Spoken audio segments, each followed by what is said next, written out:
საქართველოს გაერთიანებული წყალმომარაგების კომპანია სამტრედიაში წყალმომარაგების ინფრასტრუქტურის სამშენებლო სამუშაოებს იწყებს. შესაბამის ხელშეკრულებას ხელი უკვე მოეწერა. პროექტის ფარგლებში გათვალისწინებულია სათავე ნაგებობების რეაბილიტაცია და ახალი სისტემების მოწყობა. 200 კილომეტრამდე ქსელის რეაბილიტაცია მოხდება, აშენდება 15 კილომეტრი მაგისტრალი, აშენდება სათავე ნაგებობა, ასევე მოვაწყობთ SCADA-ს თანამედროვე სისტემას.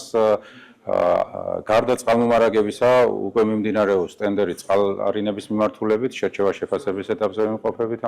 ამჟამად ჯამში 300 მილიონზე მეტი ლარი დაიხარჯება. ძალიან მნიშვნელოვანია სამტრედიის მუნიციპალიტეტისთვის კომუნალური ინფრასტრუქტურის მოწესრიგება, რაც განაპირობებს მომავალში საკმაოდ დიდ ინტერესს ინვესტორების სამტრედიის მუნიციპალიტეტის მიმართ და ეკონომიკური განვითარების ახალ ეტაპზე გადადის ჩვენი მუნიციპალიტეტი. ჩვენთვის დიდი პატივია, რომ ტენდერის შედეგად ჩვენმა კომპანიამ გაიმარჯვა და შესაძლებლობა გვაქვს ქალაქ სამტრედიაში წყალმომარაგების მიმართულებით სამშენებლო სამუშაოები შევასრულოთ.